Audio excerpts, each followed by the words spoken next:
So yes, night one, Romford 2025, we have just shown a wonderful, wonderful feature film called Harvey Greenfield is Running Late, and now we're going to do a cheeky little Q&A. Make my life a little bit easier, and let's go down the line. Who are we, and what did we do on this movie? Oh no, you start there. Start with Liz. Ladies first. Yes. Okay. So my name is Liz Barker, although it says Liz Todd in the credits. Sorry. No. Miscommunication. And I play Alice, who is Harvey's long-suffering girlfriend. Hi. Yes. Yes. Hi, I'm Jonnie Howard. I was the co-writer, director, and co-producer of the adaptation, and I was also in the Mr. Motivator scene, looking a little bit thinner and not very motivated. Hi, I'm Dale. I was part of the sound department, so I did the boom operating and then parts of the post-production and Foley work.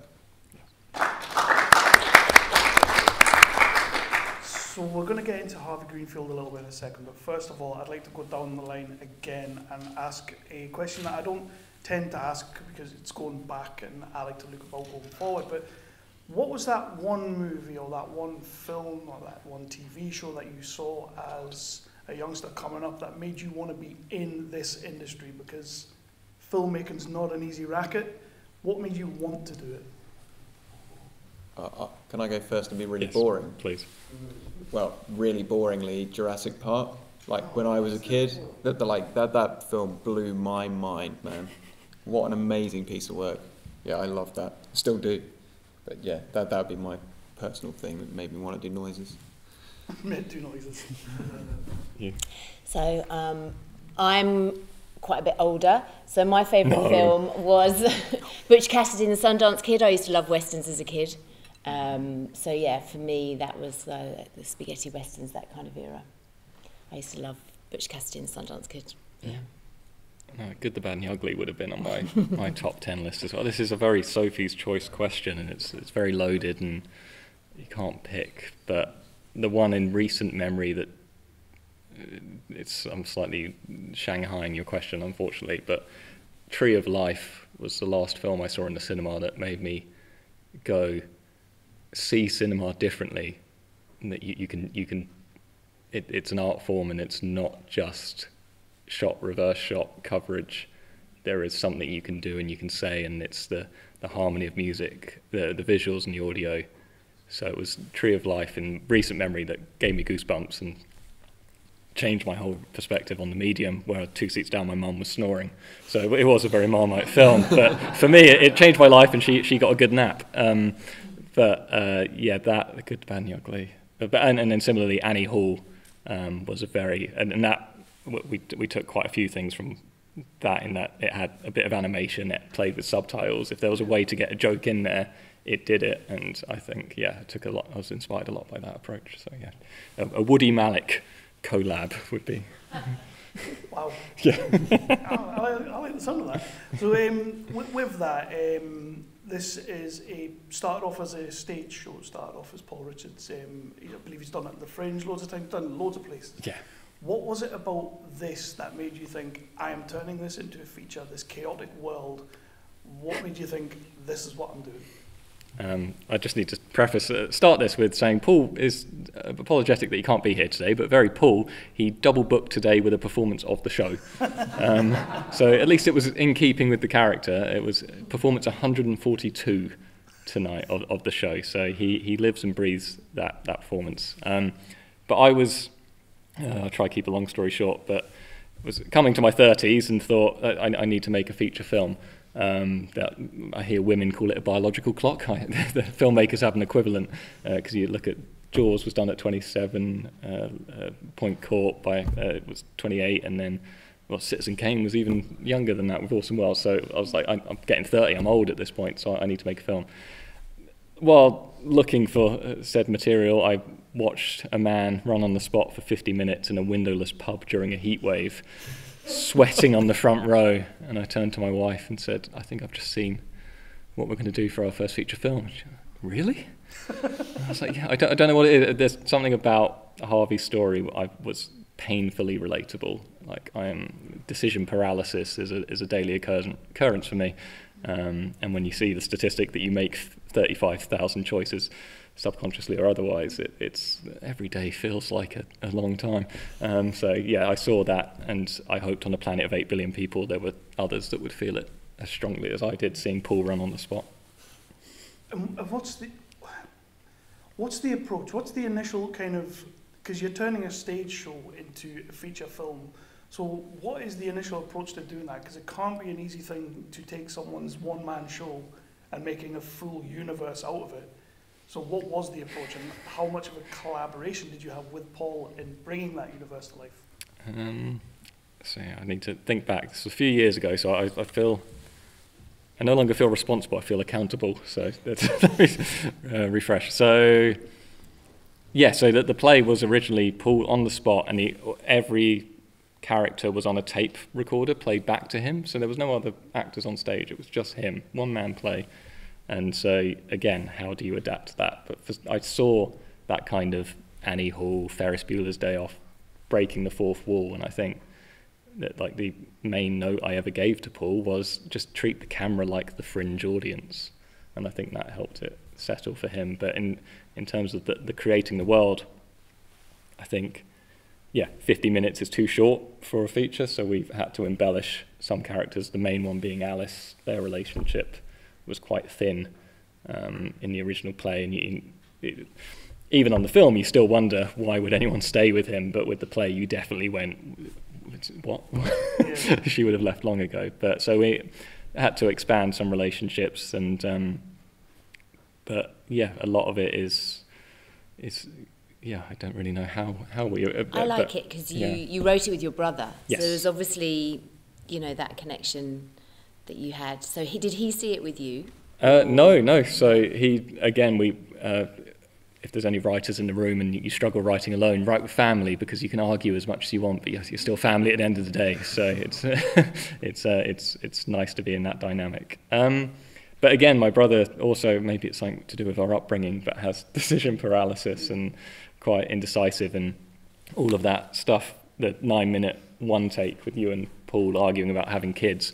Since shooting this, I've just had my first and my brother's had his second, so there was some therapy going on in writing the script as well. But yeah, I think we just wanted to try and put as many jokes, cutaway gags as we could, throw enough, like it's that kind of airplane thing, not everything's going to land, but if you throw enough at the wall and consider everything, so every line connects to another line. Every shot is a reference to another shot. I'm painfully aware I ask a lot of audiences' attention, especially when second screen is a known term these days. So might be why we still don't have distribution, but maybe that's another conversation. Yeah. Obviously, Jonnie wrote the movie with his brother as well, so they wrote these characters and based off some of Paul's characters as well. But then you have to bring Alice to life. Against this crazy man. Who is Alice to you? And what made you want to take on this role? Yeah, that's a good question, because my background was obviously TV presenting, so I was a Blue Peter presenter, and I knew Paul personally. We'd met in Cambridge, and he's always writing, he's prolific, and he comes up with ideas all the time, doesn't he? Yeah. And I'm always like, yeah, I'll do it, yeah, I'll be in it, because I prefer acting to presenting 100%, being someone else. And Alice intrigued me because I think there's lots of women like that out there, lots of women who might put up with a lot of crap.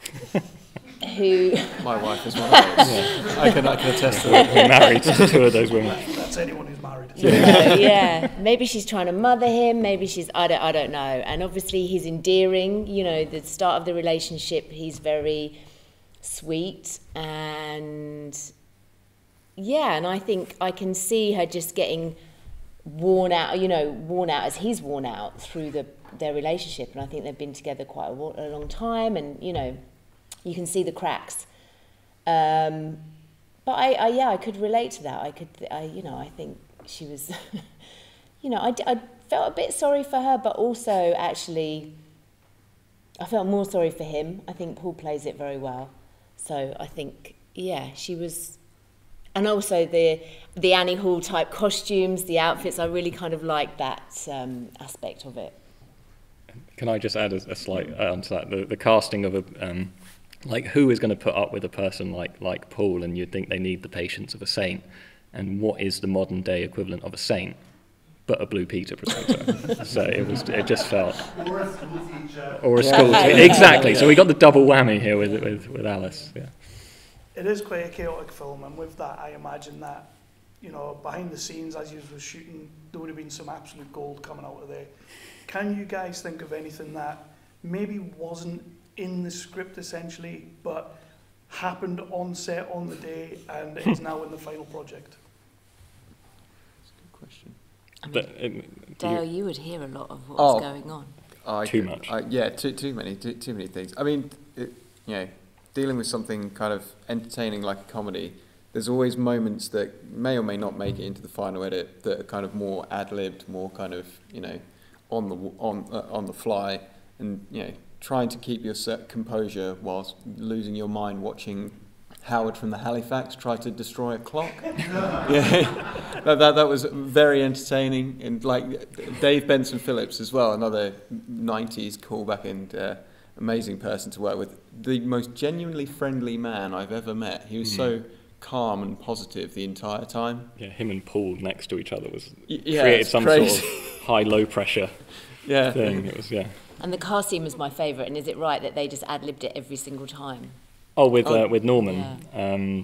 Oh, yeah. Yeah, well, that's the thing. So Norman Lovett, who you may recognise from Red Dwarf as Holly, playing the mechanic, obviously comes from stand-up roots, and then Patrick, who plays Steve, is a touring stand-up.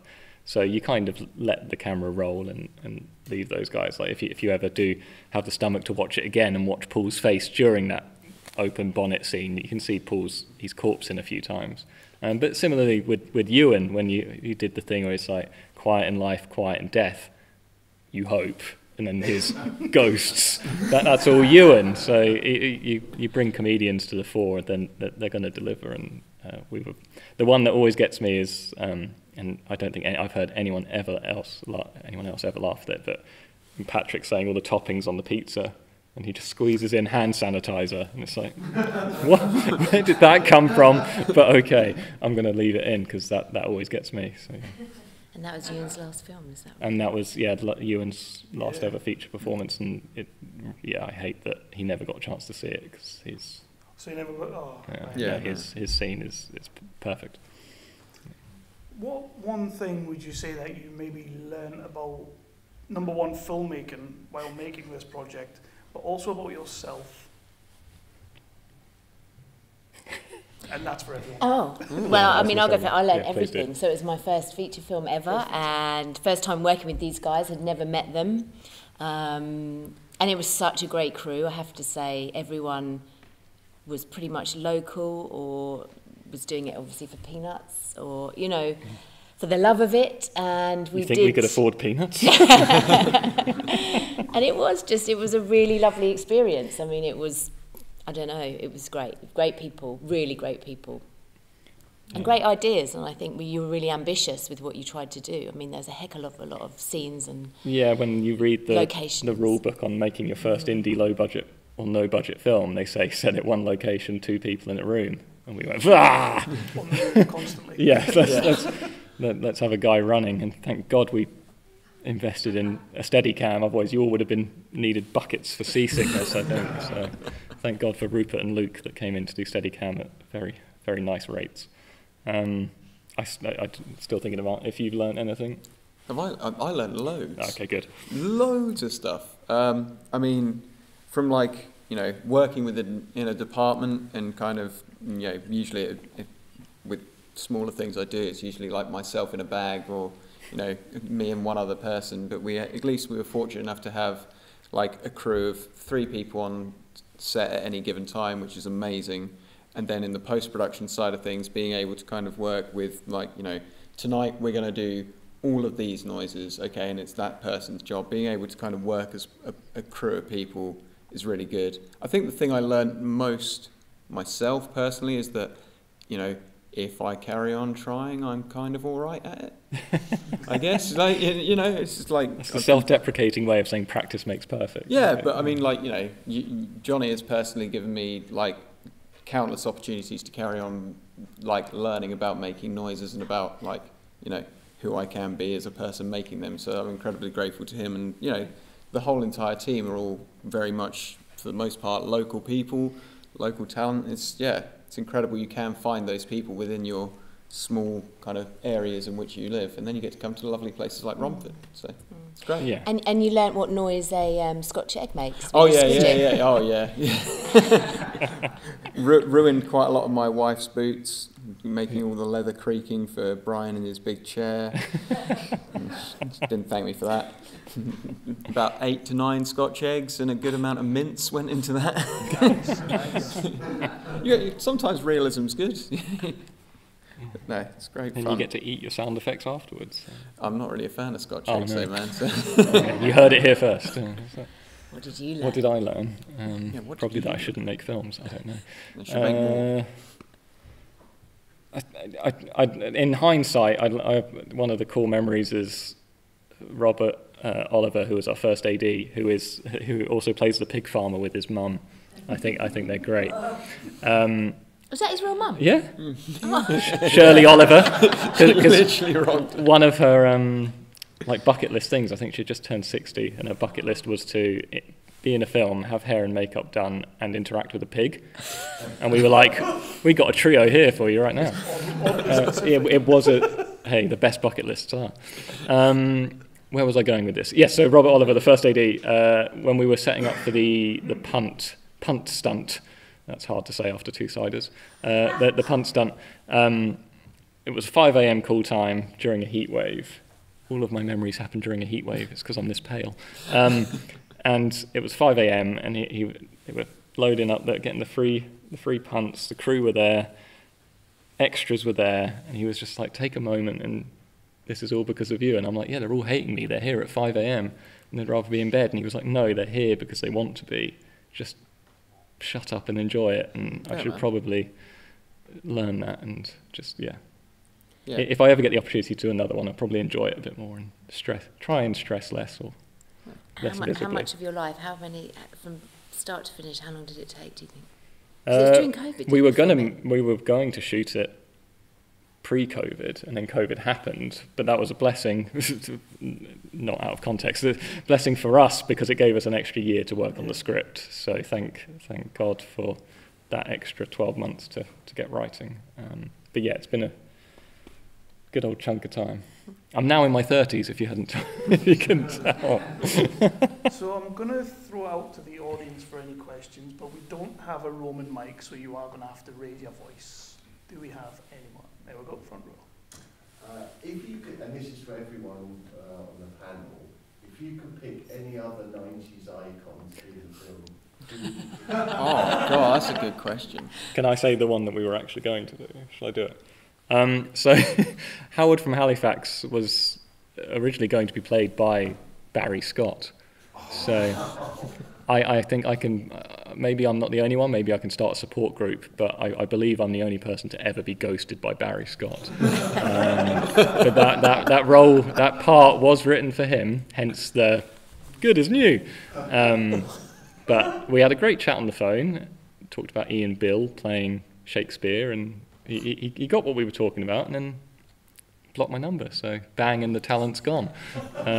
So then bashed my head with my brother, and we were like, well, who else could do that? And we thought, what about Howard from the Halifax adverts? And then Howard from the Halifax playing Barry Scott. Yes, that's even better. So so my answer would probably be some sort of bring back the Barry Scott cut. I don't know who I'd pick. Oh. That's really hard. I'd have like Terry Nutkins from The Really Wild Show or someone Oh, like that. that's a good one, yeah. Yeah. I can think of anyone that's really Someone bad. like that, I don't know. Didn't watch enough TV, did you? No. Or, Too much Jurassic Park. or Too much Sam time making Neill. noises. Morph. Morph would be good. Oh, I mean, poor for Mark's my own input, the twins from Funhouse. Oh, wow. Any other questions? There we go. Hiya, Hello. my name's Steve. First of all, thank you very much for making such a brilliant film. Oh, thanks, Steve. Entertaining, all the genres, brilliant, absolutely fantastic. Oh. Thank you. The questions are two-part, really. Number one, you mentioned about when you was writing the film, originally it was coming out around about 50 minutes, but then you had to embellish to actually extend it to make it a feature. Would you say, in hindsight, that was a better way of writing and something you would like to do in the future if you actually had the opportunity, or would you rather just try and write the whole thing as one big elongated feature? And the second part of the question is, we're going to see a Harvey 2. I'll quickly blitz this. Thank you so much, Steve. That's incredibly kind. So thank you for coming and watching. So the original play script from Paul was 50 minutes. So when we were writing our first draft, we were already hitting over 90 pages. But to kind of go back to the crux of your question, adapting is so much easier because, and it kind of makes sense why Stanley Kubrick did it, I guess, so much, is because I don't want to say the hard work is done, but I don't know, maybe it's just me and my brother, but we put so much pressure on ourselves to be original that we would just stare at page one indefinitely, but having 50 pages of content that we know that's worked, because Paul has toured this, he's touring it today, that's why he's not here, and it works, and certain jokes, they landed every time. So to know that we were starting from such a place of, we were mining good ore, shall we say, to really butcher a metaphor. So yeah, I would love to adapt again, because it just takes that pressure off, and at the end of the day, if someone doesn't like it, you go, well, it was based on the play. But no, that did it started us on, hit the ground running, essentially, no pun intended. What was the second part of the question? So Harvey 2. Harvey 2. He did write a play, where I would have thought the end of the play where he dies at the end, there wouldn't be a sequel, but he did write Harvey Greenfield is getting married. And she said no. Spoilers. Based again on a lot of Paul's life, where he and his partner got married during COVID. So that the sequel didn't do as well, and I'm sure Paul won't mind me saying, because it was very COVID specific. But whether or not we'll make a second one, I don't know. Lost in New York. Harvey Greenfield in New York, I would love to see. That man riding the subway would be... it would be incredible. Yeah, you just have to sit there and hit record. Yeah. But yeah, thank you. Do we have any more? So my last question, a little bit of a weird one to end on, kind of. I think this movie is absolutely brilliant, and I'm so glad that you submitted it to us and let us have it to show up on the big screen today. But if you could go back and reshoot one scene in this movie, Oh God. and this kind of is touched on a little bit in the film anyway, but I'm going to go for it. If you could reshoot one scene in this movie, but this time it has to be done as a musical number, what scene would you do, and what would the song be? And this is for everyone. Oh, God. So it jukebox song or original song? Either or. Okay. Well, Paul is actually a drummer as well. He's in a band. He's a very talented Very good drummer. Yeah. So it'd be quite nice to include his drumming in one scene. That'd but I be don't know pretty where awesome. Paul drums. Yeah. I just want a big musical number, guys. Okay, I'm not very good at music. Well, is there any scene you would want to redo? As a musical? Maybe in the playground where she's picking her nose. You could kind Kelly, of make for the that love very... of... Yeah. I don't know, yeah. Don't do that. I mean, I don't know how I would adapt it into a musical, but anything with Mr. Buckley, Brian, or Alan Hay is the actor's name. Anything with him in, I think, would be pretty incredible to put as a musical. Yeah. Not too sure what musical I would pick, but definitely something with him in, because he does crack me up. Some every sort time. of Proclaimers song it would have to be, I guess. Lean into it. Lean into the Scottish roots. Brilliant. I could see Paul Richards doing some Proclaimers as well. Definitely. He would run 500 miles. Yeah. Oh, you've written yourself. Yeah, there you go. Anyway, guys, thank you so much for doing this. Thank you for bringing your movie to us, letting us show it up on the big screen today. And most of all, thank you for being here. And can we get a little round of applause? No, thank you, Romford. Thank you.